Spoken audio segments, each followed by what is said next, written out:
South India shopping mall the wedding మంత్ర సరికొత్త wedding collection south India shopping mall. నమస్తే, నేను Vijay.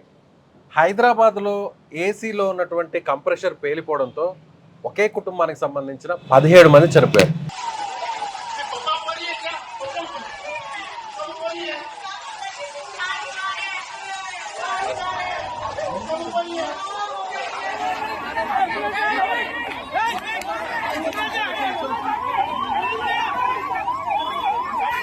AC వాడేటప్పుడు ముఖ్యంగా ఎలాంటి జాగ్రత్తలు తీసుకోవాలో మీకు ఐడియా ఉందా? ఎస్, వీటన్నిటి గురించి మనం మాట్లాడదాం. మనతో పాటు technician Sai. Hi Sai. Hi sir. హైదరాబాద్లో ఈ యాక్సిడెంట్ జరిగింది కదా, మెయిన్ రీజన్ ఏసీలో ఉన్న కంప్రెషర్ పేలిపోవడం.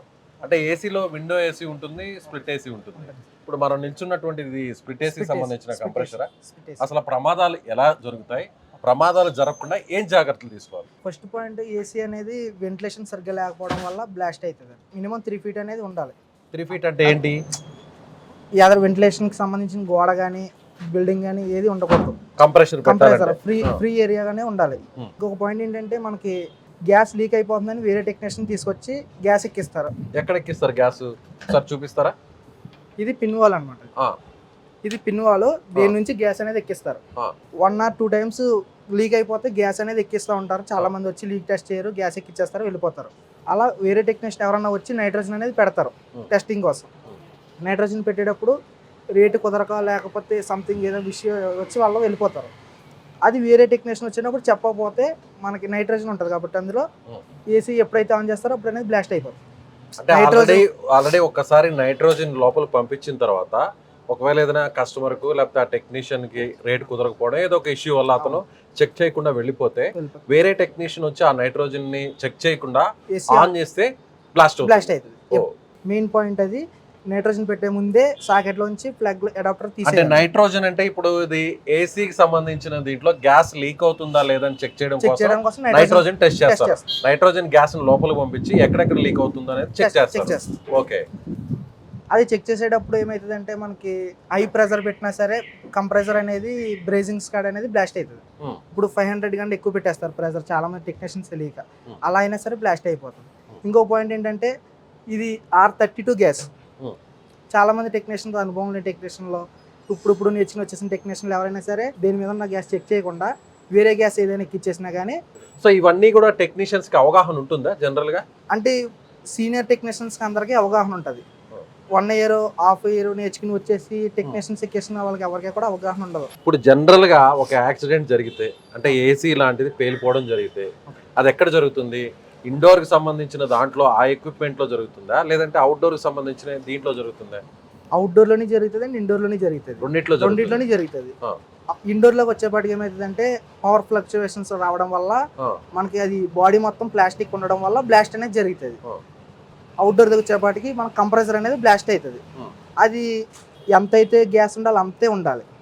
ఆ గ్యాస్ కంటే తక్కువ ఉన్న బ్లాస్ట్ అవుతుంది, ఎక్కువ ఉన్నా కానీ బ్లాస్ట్. ఇప్పుడు హైదరాబాద్ లోని ఓల్డ్ సిటీలో జరిగింది కదా, ఎక్కువ మంది ఏమంటున్నారంటే అక్కడ ఉన్న ఎక్స్పర్ట్స్ కూడా వాళ్ళందరూ కూడా అక్కడ ప్రాథమికంగా వచ్చిన ఇన్ఫర్మేషన్ ప్రకారం చూస్తే గ్యాస్ లో ఉన్న అవుట్డోర్స్ అన్ని కూడా కంజెస్టెడ్ గా ఉండడం వల్ల, అంటే బిల్డింగ్ కి మధ్య ఎక్కడా కూడా గ్యాప్ లేకపోవడం, ఆ అవుట్డోర్స్ కూడా బిల్డింగ్ లోపల వైపు పెట్టడం వల్లే ఆ వెంటిలేషన్ సక్రమంగా తీసుకోలేకపోవడం వల్ల ఒక్కసారిగా ప్రెషర్ పడిపోయి లోడ్ పడిపోయి బ్లాస్ట్ అయింది అంటున్నారు.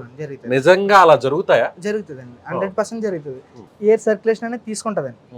మనకి గ్యాస్ ఎప్పుడైతే కండెన్సర్ లో సర్క్యులేట్ అవుతుందో ఆ హీటింగ్ అనేది త్రోయింగ్ ఇవ్వాలండి. గ్యాస్ అనేది అవుట్డోర్ లో గ్యాస్ సర్క్యులేషన్ జరుగుతుందండి. మనకి ఇండోర్ లో కూలింగ్ రావాలంటే అవుట్డోర్ లో అనేది హీటింగ్ జరుగుతుంది. హీటింగ్ కండెన్సర్ జరుగుతుంది. హీటింగ్ జరిగేటప్పుడు ఫ్యాన్ మోటార్ నుంచి ఎయిర్ ఫ్రంట్కి వస్తుంది. ఆ ఫ్రంట్కి వచ్చేటప్పుడు మనం క్లోజ్ చేసేస్తే ఏరియాకి మనకి సర్క్యులేషన్ అనేది హీటింగ్ అనేది ఓవర్ హీట్ అయిపోయి కంప్రెసర్ అనేది బ్లాస్ట్ అవుతుంది ఆటోమేటిక్గా. అది 1 or 2 hours రన్ చేసే వాళ్ళకి జరగదు. 6 to 8 hours కంటిన్యూ రన్ చేసే వాళ్ళకి అయితే కంపల్సరీ జరుగుతుంది. అంటే ఆపకుండా ఏసీని ఆపకుండా కంప్రెసర్ అనేది 8 గంటల పాటు కంటిన్యూషన్ గా రన్ చేస్తే అది వెంటిలేషన్ లేని ఏసీలకి అయితే కంపల్సరీ బ్లాస్ట్ అవుతుంది. మెయిన్ ఏంటంటే మనకి ఏసీ అనేది వెంటిలేషన్ అనేది ఇంపార్టెంట్ అండి. అవుట్డోర్కి వచ్చేపాటికి 4 ways కూడా 3 feet అనేది మెయింటైన్ చేసుకోవాలండి. ఇండోర్కి వచ్చేపాటికి సీలింగ్ నుంచి 3 inches డౌన్ చేసి అనేది ఏసీ ఫిట్ చేసుకోవాలండి. అది మెయిన్ అండి. దానికి వెంటిలేషన్ సరిగ్గా లేకపోయినా ఫ్రెష్ ఎయిర్ తీసుకోదు, దేనికి వెంటిలేషన్ లేకపోయినా హీట్ ఎయిర్ బయటికి రాదు. సో చూస్తున్నారు కదా వ్యూవర్స్, ఇక్కడ టెక్నీషియన్ సాయి ఏం చెప్తున్నారంటే విండోర్కి సంబంధించిన ఏసీ ఎక్విప్మెంట్ ఉంటే ఆ ఇండోర్ బ్యాక్ సైడ్ ఉంటుంది కదా కంప్రెషరు, ఆ కంప్రెషర్ నుంచి కనీసం 3 అడుగుల దూరం అనేది ఉండాలి, అంటే ఆ వెంటిలేషన్ లాక్కోవడానికి. అలాగే స్ప్లిట్ ఏసీకి సంబంధించిన అవుట్డోర్ యూనిట్ని, ఈ కంప్రెషర్ని మనం మామూలుగా సన్స్లైడ్ మీద బిల్డింగ్కి అటాచ్ చేసి పెట్టేస్తుంటాం. అలాంటప్పుడు ఫర్ ఎగ్జాంపుల్ ఇది ఈ స్ప్లిట్ ఏసీకి సంబంధించిన అవుట్డోర్ ఈ యూనిట్కి సంబంధించి ఇక్కడ నుంచి కనీసం 5 అడుగుల దూరం ఉండాలి, అంతేనా? అంతే ఇక్కడ నుంచి 5 అడుగుల దూరం అంటే కనీసం ఇక్కడ ఇంత మాత్రం. ఉండాలండి. మనం ఎంత దూరం మనకి నిల్చున్నామో అంతగా పాసిబిలిటీ లేకపోతే మినిమం 3 feet ఉండాలి. మినిమం ఖచ్చితంగా 3 feet 3 ఉండాలి. feet అనేది కంపల్సరీ ఉండాలి. చాలా మంది ఏం చేస్తుంటారంటే ఇప్పుడు సిటీలో ఉండే కన్స్ట్రక్షన్స్ అన్ని ఎలా ఉన్నాయి, బిల్డింగ్ కి గ్యాప్ లేకుండానే కనీసం ఒక 1 or 2 feet మాత్రమే ఉంటాయి. Okay. అక్కడ కూడా ఏసీలు పెట్టేస్తారు. అక్కడ మనకి ఎయిర్ సర్క్యులేషన్ అనేది జరగకపోతే మనకి ఇటువంటి ప్రమాదాలు అనేది జరుగుతుంది కంపల్సరీ కూడా. జనరల్ గా ఇలాంటి సజెషన్స్ చేస్తుంటారా టెక్నీషియన్స్? కంపల్సరీ టెక్నీషియన్స్ అనేది చెప్తారండి. సీనియర్ టెక్నీషియన్స్ ఎవరైతే ఉంటారో ఇక్కడ పెడితే లైఫ్ లో ఇది ప్రాబ్లం వస్తుందండి, కంప్రెసర్ ఓవర్ హీట్ అయిపోతుంది, ట్రిప్ అయిపోయి ఛాన్సెస్ ఉంటాయి, అంతగా ఛాన్సెస్ బయట హీటింగ్ ఉంటే బ్లాస్ట్ అయిపోయే ఛాన్సెస్ కూడా ఉంటాయని చెప్తారండి. రైట్. మరి ఇండోర్ లో కూడా ఇండోర్ యూనిట్ వల్ల ఎలాంటి ప్రమాదాలు జరుగుతాయి, ఎలా అలర్ట్ గా ఉండాలి కూడా ఇండోర్ యూనిట్ గురించి కూడా చెప్తారు. ఇప్పుడు ఇండోర్ విషయానికి వస్తే ఇండోర్ యూనిట్ లో ఎలాంటి ప్రమాదాలు జరిగే అవకాశం ఉంది?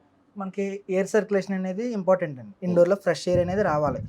ఫ్రెష్ ఎయిర్ అనేది మనకి పైన ఉంటది, కాయిల్ అనేది పైన ఉంటది. అంటే ఇది ఇండోర్ పైన ఉంటది, కూలింగ్ కాయిల్ అనేది ఇండోర్ పైన ఉంటది.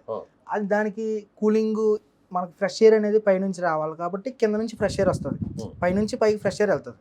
ఇప్పుడు సపోజ్ ఎయిర్ సర్క్యులేషన్ అవ్వకపోతే పైన నుంచి ఫ్రెష్ ఎయిర్ వచ్చి కింద నుంచి కూల్ ఎయిర్ అనేది బయటకు వస్తుంది. ఓకే, అది ఒక పాయింట్. ఇంకోటి ఏంటంటే మనకి యూనిట్ అనేది ఫైర్ అవుతుంది. అది ఎట్లా అంటే మనకి రూమ్ లో ఎక్కడైనా సరే పవర్ ఫ్లక్చుయేషన్ జరిగినా, మన పవర్ ఎక్కడైనా ట్రిప్ అయినా అప్పుడు ఏం చేయాలంటే ఇమీడియట్ గా ఫ్లగ్ టాప్ అనేది తీసేసేయాలి, ప్లగ్ తీసేయాలి. ఎక్కడైనా ఏదైనా షార్ట్ సర్క్యూట్ కంపల్సరీ తీసేయాలి. అది తీయకపోతే కంపల్సరీ ఇక్కడికి వస్తుంది, షార్టేజ్ అనేది వస్తుంది. అప్పుడు ఏమవుతుందంటే ఇండోర్ లో బోర్డు ఉంటుంది, ఇక్కడ ఆ బోర్డు షార్ట్ అవుతుంది. ఆ షార్ట్ అయ్యి మనకి ఇదంతా ప్లాస్టిక్ గ్రిల్ కాబట్టి ఇదంతా ఫైర్ అవుతుంది. ఆ ఫైర్ అయినప్పుడు మనకి ఇక్కడ కాపర్ కాయిల్ అనేది ఉంటుంది, కాపర్ పైప్స్ లైన్స్ ఉంటుంది, అది హీట్ అయిపోయి ఇది R32 హైలీ ఫ్లేమబుల్ గ్యాస్. ఇది R32 highly flammable. Yes, already దీనికి సంబంధించిన కాషన్ కూడా ఇక్కడ కంపెనీ వాడు కూడా ఇచ్చినాడు. Risk of fire A explosion flammable refrigerant used అని ఇచ్చినాడు. సో దీన్ని ఎవరు కూడా మనం చూడం అసలు, అలాంటి ఉంటది కాబట్టి మీరు ఎవరు చూడరు, దాంట్లో ఉండదు చూడరు, ఎవరికి దాని గురించి తెలియదు. అయితే యూనిట్ ఎప్పుడైతే షార్టేజ్ అయిందో కాపర్ పైప్ అనేది హీట్ అవుతుంది. హీట్ అయినప్పుడు లోపల గ్యాస్ అనేది ఉంటుంది కాబట్టి అది ఫైర్ అవుతుంది. ఆ ఫైర్ అనేది పెద్ద బ్లాస్ట్ కింద అవుతుంది కంపల్సరీ. ఆల్రెడీ ఒకవేళ షార్ట్ సర్క్యూట్ వల్ల ఇది ఫైర్ అయితే, దీంట్లో ఉన్న బోర్డు ఏదన్నా ఇదయ్యి ఫైర్ అయితే దీంట్లో ఉన్న ఈ ప్లాస్టిక్ మెల్ట్ అయిపోయి ఇంకా ఎక్స్ప్లోజివ్ పెరుగుతుంది. అట్ ది సేమ్ టైం వెనక కాపర్ పైప్స్ ఉంటుంది, అందులో గ్యాస్ ఉంటుంది కాబట్టి R32 గ్యాస్ ఉంటుంది కాబట్టి బ్లాస్ట్ అవుతుంది.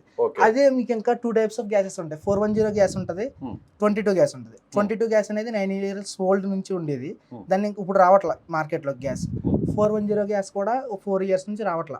ఇప్పుడు మొత్తం వచ్చేది కూడా 32 గ్యాస్ హైలీ ఫ్లేమబుల్ గ్యాస్ వస్తుంది. వాటన్నిటికంటే కూడా ఇది హైలీ ఫ్లేమబుల్, ఇది డేంజరస్. ఇంకొక డౌట్, ఇందాక ఒక మాట అన్నావు ఏంటంటే పైన గ్యాప్ ఎక్కువ ఉండకూడదు, ఏదైతే మనం ఇండోర్ యూనిట్ పెట్టేటప్పుడు సీలింగ్ లెవెల్ కూడా కాస్త డిస్టెన్స్ ఉండాలి అన్నావు.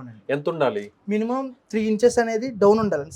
ఫాల్ సీలింగ్ కి యూనిట్ కి మిడిల్ 3 inches అనేది డౌన్ ఉండాలి. ఇప్పుడు ఇది సరిపోతుందా? ఇప్పుడు మనం చూస్తున్నది 1.5 inch ఉంటదండి, ఎట్లా ఉండకూడదు, ఇంకొంచెం తక్కువ కొద్ది డౌన్ ఉండాలి.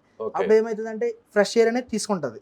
ఆ ఫ్రెష్ ఎయిర్ తీసుకునేటప్పుడు మనకి కూలింగ్ ఎఫిషియన్సీ అనేది వస్తుంది, యూనిట్ అనేది పర్ఫెక్ట్ రన్ అవుతుంది. ఓకే, చాలా మంది బయట నుంచి ఎండలో ఒక్కపోతూ వచ్చేసేమో ఒక్కసారిగా అప్పుడే రూమ్ లోకి రాగానే ఏసీని ఆన్ చేస్తుంటాం. ఏసీ ఆన్ చేసి కంటిన్యూషన్ మన కంప్రెషర్ ఆన్లోనే ఉంటుంది, 16లో పెట్టేస్తాం, ఇమీడియట్ గా కూల్ అయిపోవాలి రూమ్ అంతా కూడా. అది కరెక్ట్ అంటారా? అది అసలు కరెక్ట్ కదండి. మనకి ఎప్పుడైనా సరే రిమోట్ లో టర్బో అనే మోడల్ ఉంటుంది. మీకు ఎక్కడి నుంచైనా బయట నుంచి రాగానే ఇమీడియట్గా కూలింగ్ ఆప్షన్ రావాలంటే టర్బో అనేది ప్రెస్ చేసుకుంటే మీకు కూలింగ్ అనేది ఆటోమేటిక్గా వస్తుంది. మీరు 24లో పెట్టుకోవాలి. మన బాడీ టెంపరేచర్ 24కి లెవెల్ అవుతుంది. మీరు రూమ్ టెంపరేచర్ 24 రాగానే కంప్రెసర్ అనేది కట్ ఆఫ్ అవుతుంది. దానివల్ల మీకు కరెంట్ సేవ్ అవుతుంది తప్ప 16, 19లో పెట్టుకుంటే అనేది కరెంట్ సేవ్ అవ్వదు. దానివల్ల కూడా ప్రమాదాలు జరిగే అవకాశం ఉందా? దాని గురించి జరగదు. కాకపోతే ఇప్పుడు హౌస్ పర్పస్ గా మహా అంటే 4 to 5 hours యూజ్ చేస్తారు, 12 to 16 hours యూజ్ చేస్తే అనేది జరుగుతుంది. Okay, right Sai, thank you so much. So ఇది ఏసీ టెక్నీషియన్ సాయి చెప్తున్నట్టుగా చాలా మంది కూడా సీలింగ్ గ్యాప్ తక్కువలో ఉండడం, స్పేస్ లేదని చెప్పని ఇరికిచ్చి మరీ పెట్టించేస్తుంటారు, కంజెస్టెడ్గా పెట్టించేస్తుంటారు ఇండోర్ యూనిట్స్ని, అవుట్డోర్ యూనిట్స్ని. అలా కాకుండా కొంత డిస్టెన్స్ ఏదైతే టెక్నీషియన్స్ చెప్తారో ఆ మెజర్మెంట్స్ని ఖచ్చితంగా ఫాలో అవ్వాలి. అదేవిధంగా కంపెనీ వాడు ఇచ్చినట్టు ఈ కాషన్ కూడా మనం ఎవరు కూడా పట్టించుకోం. హైలీ ఫ్లామబుల్గా ఉన్నటువంటి R32 గ్యాస్ అనేది ఇప్పుడు చాలా ఎక్స్ప్లోజివ్స్కి ఇది కారణం అవుతుంది అని అంటున్నారు. కాబట్టి ప్రతి ఒక్కరు కూడా ఈ విషయంలో కొంత అలర్ట్గా ఉండాలి. ఏదన్నా షార్ట్ సర్క్యూట్ జరిగినప్పుడు ఇమీడియట్గా ప్లగ్ని బయటకు తీసేయాలి, కరెంట్ కూడా స్విచ్ ఆఫ్ చేసేయాలి ఏసీకి సంబంధించి. అదేవిధంగా కొంత డిస్టెన్స్ కూడా మెయింటైన్ చేయాలని చెప్తున్నారు. సో ఇండోర్ అవుట్డోర్ యూనిట్స్ని ఎలా వాడాలో టెక్నీషియన్ చెప్తున్న దాన్ని బట్టి మీ ఏసీ ఇండోర్ అవుట్డోర్ పర్ఫెక్ట్గా ఉందా ఒకసారి చెక్ చేసుకోండి. ఒకవేళ అలా లేకపోతే మరొకసారి సీనియర్ టెక్నీషియన్ పిలిపించి అందుకు తగ్గట్టుగా మీ ఏసీలని మార్పించుకోండి. Thank you so much.